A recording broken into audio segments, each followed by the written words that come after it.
사도행전 20장 36에서 38절 말씀을 통해서 이별이라는 제목으로 하나님 말씀을 함께 나누겠습니다. 우리나라의 명절이 큰 명절이 두 번 있죠. 지금 우리가 보내고 있는 추석과 또 새해를 맞아서 인사를 나누고 세배를 하는 설날이 있습니다. 그때 보면 되게 고향으로들 많이 이동들을 합니다. 왜 가는 거죠? 고향에 왜 가는 겁니까?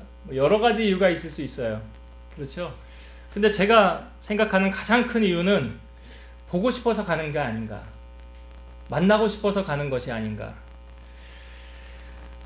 사람이 생을 마감할 때, 특히 크리스찬들은 생을 마감하기 전에 마지막으로 드리는 예배, 무슨 예배라고 그러죠? 임종 예배라고 그러죠. 임종 예배. 이제 하늘나라 갈 때가 다가왔을 때 드리는 마지막 예배를 임종 예배라. 그리고 마지막으로 이제 생을 떠나기 전에 자녀들이 왜 다 모이는 겁니까? 다 모이잖아요. 대개 보면 멀리 외국에 가 있는 그런 경우를 빼고 다 모여서 마지막으로 얼굴 한 번 더 보려는 거 아니에요? 돌아가시기 전에 그분의 얼굴을 한 번 더 뵙기 위해서 모이는 게 아닌가.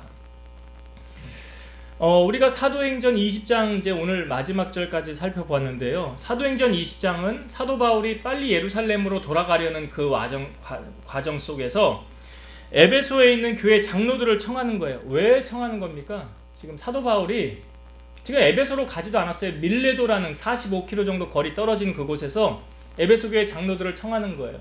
왜 청하는 거죠? 고별 설교를 하기 위해서, 마지막 당부를 하기 위해서. 맞아요. 그것도 맞습니다. 그래서 한 가지 이유를 더 덧붙이자면 바로 사도 바울은 그 에베소 교회 장로들을 보고 싶었다는 거예요. 그들을 다시 한번 마지막으로 보고 싶어서 그들을 초청한 거예요. 여러분, 왜 사람들이 먼 길을 마다하지 않고 이동하는 것입니까? 왜 그렇죠? 만나기 위해서, 보고 싶어서 그러는 거예요. 그러면 이 바울과 지금 에베소 교회 장로들은 언제 처음 만났습니까? 사도 바울이 2차 전도 여행을 할 때 에베소 잠깐 들렸었죠. 말씀을 전했어요. 그랬더니 에베소 교회 사람들이 뭐라고 그러냐면 여기에 더 오랫동안 머물러 주세요. 근데 바울이 뭐라고 그럽니까? 만약에 하나님의 뜻이라고 한다면 내가 다시 이쪽으로 올 것이니라. 만약 내가 다시 하나님께서 나를 보내시면 내가 다시 이곳으로 올 겁니다. 그래서 3차 전도 여행이 시작되어져서 에베소로 사도 바울이 방문을 하죠. 방문하면서 너희가 믿을 때에 세례를 받았느냐, 성령을 받았느냐. 우리는 성령이 있음도 듣지 못하였습니다. 요한의 세례만 알 따름이었습니다. 물 세례만 알았다는 거죠. 그래서 사도 바울이 그들에게 안수하였더니 뭐가 임했어요? 성령이 임하고 놀라운 하나님의 역사가 나타났죠. 그리고 나서 두란노 서원에서 하나님의 말씀을 날마다 강론했더라. 그래서 총 사도 바울이 에베소에서 한 3년 정도 사역했다라고 말하고 있어요. 3년을 거기서 그들과 함께 주님의 사랑을 나누고 동고동락하고 주의 은혜를 나누었다는 거예요. 이제 사도 바울이 이제 3차 전도 여행을 마감하고 예루살렘으로 돌아가려고 하는 그 시점에 다시 한번 이 장로들을 청하는 거예요. 왜요? 제가 앞부분에 고별 설교하기 위해서, 당부의 말을 하기 위해서 덧붙여서 그들의 얼굴을 마지막으로 다시 한번 보고 싶은 마음에 사도 바울이 부른 거예요. 여러분, 이들에게는, 이 사도 바울과 이 에베소 교회 장로들에게는요, 세상 사람들에게 없는 끈끈한 사랑이 있다는 것이 오늘 말씀을 통하여 보여주지 않습니까? 그 끈끈한 사랑의 결속력을 다져지는 게 뭐냐면 하나님의 사랑이에요. 이들의 모임 가운데 늘 동행하시는 분인데 그분이 누구십니까? 하나님이세요.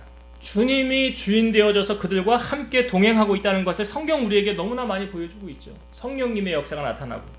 여러분, 교회가 세상과 다른 점이 있어야 한다면 무엇일까요? 교회는 이해 타산적인 사람들이 모이는 곳이 아니에요. 뭔가 주고받기 위해 교회를 간다? 잘못된 거죠. 그냥 날 위해 죽어주신 그 주님의 그 크신 사랑에 너무나 감사해서 그 은혜를 내가 무엇으로 갚으며 살아갈까? 그 주님의 그 크신 사랑에 내가 뭘 해도 좀 보답하고 싶어서. 그러니까 사도 바울이 내가 복음의 빚진 자라고 그러잖아요. 그래서 내가 이 복음을 전하는 것에는 나의 생명도 조금 더 귀한 것으로 여기지 않겠노라. 그래서 바울은 주님의 복음을 위해서 자기의 생을 던지는 걸 볼 수가 있죠. 교회도 마찬가지입니다. 교회가요, 세상을 따라가면 교회는 이미 타락되어지는 거예요. 예수님께서 우리에게 가르치신 산성수훈에 잘 나오죠, 여러분. 어떤 사람이 오른쪽 뺨을 치면 어떻게 하래요? 왼쪽 뺨도 내밀라고 그랬죠. 누가 겉옷을 가지고 자는 자에게 어떻게 하래요? 속옷도 내어주라고 그러죠. 누가 나와 함께 억지로 오리를 가고자 하면은 그 사람과 더불어 심리를 동행하라. 이게 세상의 논리와 맞다고 생각되십니까? 하나도 안 맞잖아요, 예수님 말씀하시는 것. 그러니까 교회는 세상을 따라가는 것이 아니더라. 그러니까 하나님의 자녀들, 크리스찬들의 모임이 세상의 모임과 다른 것은 예수님이 주인 되어 주신다는 거죠. 바로 바울과 에베소 교회 장로들 가운데 이 모임 가운데서도 우리가 알 수 있는 것이 주님이 주인 되어 주셨다는 것을 우리가 알 수 있어요. 36절의 말씀을 한번 다시 보겠습니다. 36절. 이 말을 한 후 무릎을 꿇고 그 모든 사람들과 함께 기도하니. 그러니까 바울이 고별 설교한 거예요. 그리고 무릎 꿇고 아마 다 같이 통성으로 우리 기도합시다. 통성 기도한 거예요. 그리고 이 기도를 마친 후에 뭐 이 뒷부분에 이제 목을 안고 이제 그 부분 조금 이따 나누도록 하겠지만 이 함께 무릎을 꿇고 사람들과 기도하였더라. 여러분, 이 모습이 마치 세상 사람들이 보기에는 참 미련해 보일 수 있어요. 이게 주님의 사랑 없이 이게 가능한 것입니까? 함께 같이 무릎을 꿇고 함께 한 마음으로 같이 기도한다는 것. 여러분, 이게요 사랑으로 하나 되어지지 않으면 불가능한 일입니다. 이거 억지로 하라도 할 수 없는 일이에요. 복음성가 이런 복음성가가 있어요. 우리는 사랑의 띠로 하나가 되었습니다. 하나님을 사랑하고 예수님의 사랑을 널리 전하세. 모두 찬양하며 주의 사랑을 전하세. 모두 함께 예수님의 사랑을 세상에 널리 알리세. 사랑의 띠로 하나가 되어졌을 때 이 모든 것이 가능하더라. 이거 바울과 지금 에베소 교회 장로들의 이 모습을 보세요. 얼마나 끈끈한 사랑으로 지금 하나가 되어졌습니까? 성경은요, 성령이 하나 되게 하신 것을 힘써 지키라 그랬어요. 그러니까 성령님은 하나 되게 하시는 분이고 마귀는 분리하며 가르며 편가르고 당파를 짓게 하는 것은 마귀가 하는 일이에요. 그러니까 성령님은 늘 하나 되기에 힘쓰는 거예요. 여러분, 교회가 세상의 법을 따라가면 그 교회는 이미 타락되어져 갔다는 거죠. 그래서 교회는 오직 예수님만 높여야 되는 거예요. 많은 교회들이 이런 이야기들을 합니다. 우리 초대교회로 돌아가자. 교회가 처음 탄생되었을 때 초대교회가 어떠했느냐. 사도행전 2장 42절. 그들이 사도의 가르침을 받아 서로 교제하며 떡을 떼며 오로지 기도하기를 힘쓰니라. 뭐 했대요? 가르침, 사도의 가르침을 받아서 교제하고 떡을 떼면서 기도하기를 힘썼더라. 간략하게 얘기한 거고 좀 자세하게 알려준 부분이 있어요. 사도행전 2장 44절에서 47절. 믿는 사람이 다 함께 있어 모든 물건을 서로 통용하고 또 재산과 소유를 팔아 각 사람의 필요를 따라 나눠주며 날마다 마음을 같이하여 성전에 모이기를 힘쓰고 집에서 떡을 떼며 기쁨과 순전한 마음으로 음식을 먹고 하나님을 찬미하며 온 백성에게 칭송을 받으니 주께서 구원받는 사람을 날마다 더하게 하시니라. 이게 초대교회의 모습이에요.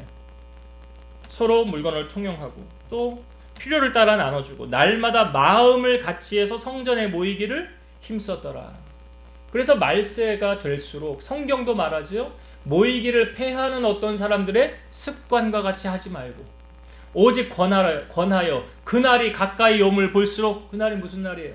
주님이 오실 날, 주님의 재림의 날, 가까움을 볼수록 더욱 모이기에 힘쓰라 그랬어요. 초대교회는 모이기에 힘썼다는 거예요. 성전에 모이기에 힘썼. 예배 시간이다 그럼 다 모이는 거예요. 그냥 하던 일 다 내려놓고 주님 앞에 다 나오는 거예요. 그냥 다 예배하면서 하나님을 찬양하며 영광 돌리는 거예요. 또 흩어져서 집에서는요, 기쁨과 순전한 마음으로 음식을 먹고 하나님을 찬송하여. 그러니까 백성들에게 칭송을 받았더라, 칭찬받았더라. 믿는 자들이 칭찬받음으로 구원받는 사람들이 날마다 더하여졌더라. 이게 초대교회의 모습 아닙니까? 그러니까 지금 이 사도 바울이 우리가 가는 곳마다 뭘 세웠다고 그랬어요? 교회를 세웠다고 그랬죠. 그러니까 에베소 교회를 처음 세운 사람이 누구냐? 사도 바울이죠. 그러니까 사도 바울이 에베소 교회 초대 목회자예요. 초대 목회자, 처음 교회를 세운 목회자.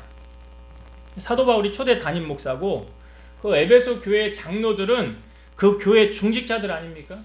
예, 일꾼으로 세움받은 사람들이죠. 쉽게 말하면 뭐 장로, 권사, 뭐 이런 안수집사, 뭐 이런 사람들, 교회 중직자들. 그래서 지금 사도 바울이 그 교회 중직자들 다시 부른 거예요. 그러니까 이들의 관계가 어떠했던 것 같습니까, 여러분? 이 만약에요, 서로 자기 주장하고 자기 목소리 높이고 자기 주장만 앞세우고 기득권 세력 자기가 뭘 장악하려고 교회 안에 힘쓰려고 그랬다고 한다면 이렇게 아름다운 관계가 보여지지 않아요. 참으로 안타까운 것이 요즘에 뭐 다 그런 건 아닙니다만 교회 안에 목사와 장로의 갈등 때문에 교회가 막 갈라지고 패가 나누고 뭐 이런 아픔을 겪는 교회들이 있어요.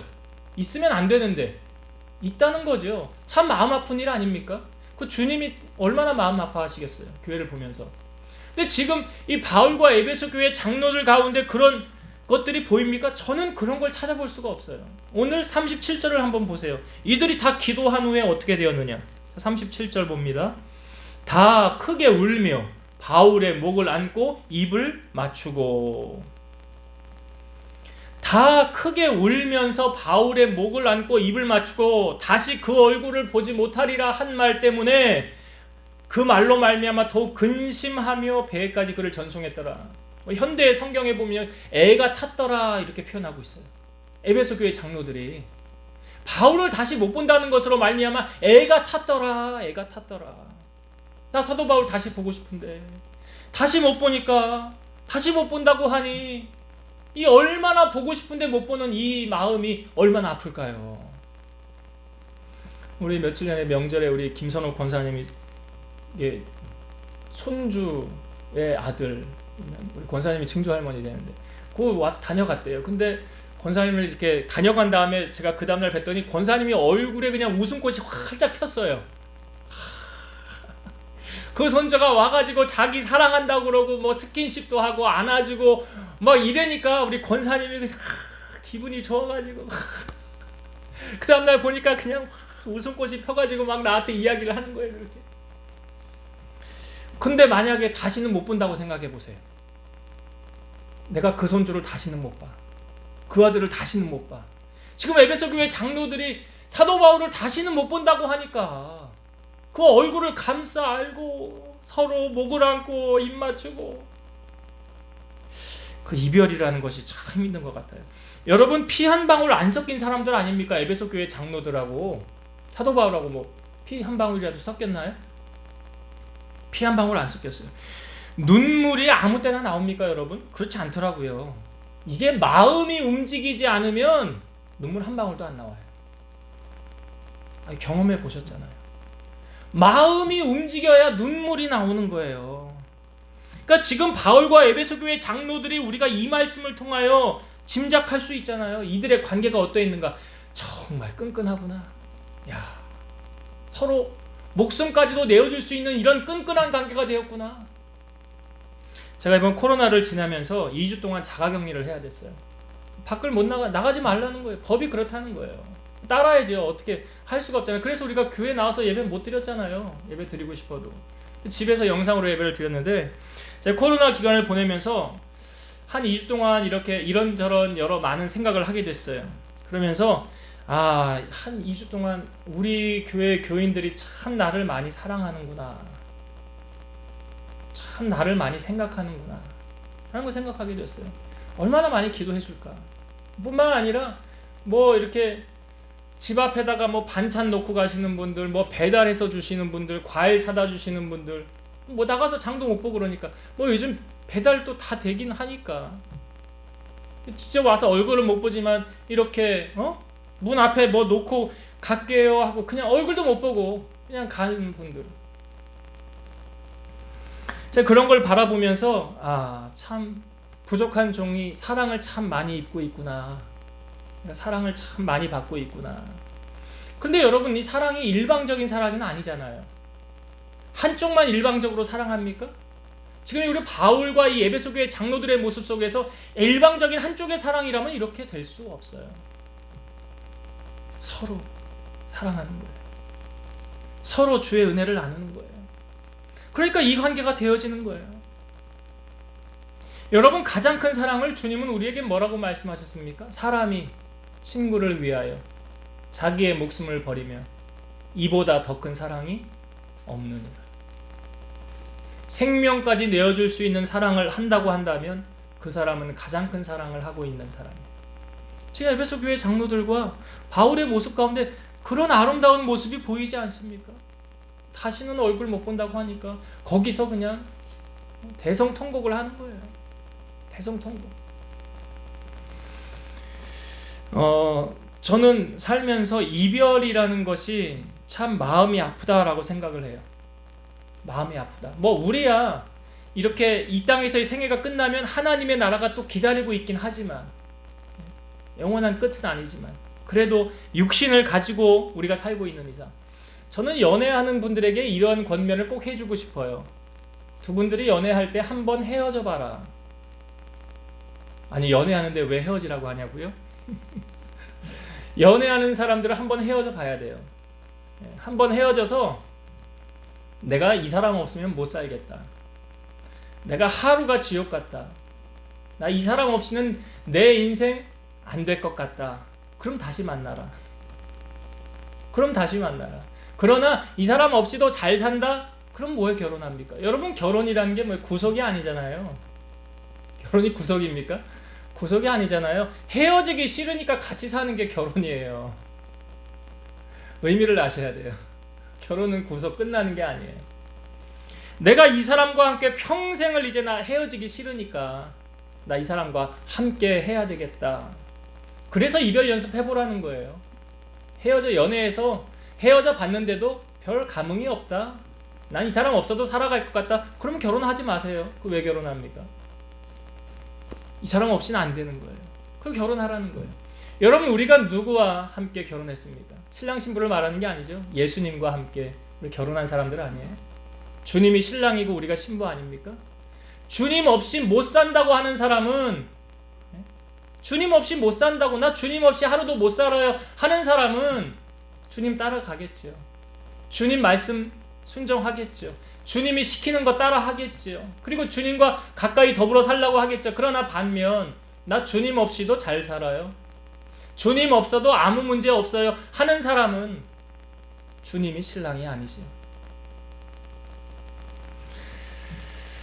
오늘 우리는 이 사도 바울과 이 에베소 교회 장로들을 통해서 이들의 끈끈한 사랑의 모습, 우리도 닮아가야 되지 않을까. 그래서 오늘 말씀 이제 정리하고 마치려고 합니다. 오늘 이 말씀 속에 사도 바울과 그 장로들, 에베소 교회 장로들을 다시 청하해서 다시 만나게 한 것 단순합니다. 이유는 고별 설교하려고 하고요, 권면해 주려고 하는 것이고, 얼굴 다시 보려고 하는 거예요. 얼굴 다시 보려고. 여러분, 우리 크리스찬들은 특별히 세상 사람들과 좀 다르다고 한다면 예수의 피로 우리가 하나 되어진 사람들 아닙니까? 주님의 피로 하나 됐잖아요. 우리가 사랑의 띠로 하나 됐잖아요. 그러니까 세상 사람들은 이것을 이해할 수 없을 수도 있어요. 그러니까 오늘 이 펼쳐지는 바울과 에베소 교회 장로들의 모습을 세상 사람들은 이해가 안 가죠. 아니, 이게 뭐라고? 사도 바울이 뭐라고? 아니, 이 교회 장로들이 뭐라고 둘이서 이렇게 끌어안고 대성통곡을 하면서 입 맞추고 말이야 인사를 하고 이런 난리를 하냐고. 세상 사람들은 이해할 수 없지만 우리 하나님의 사람들은 이게 이해가 되잖아요.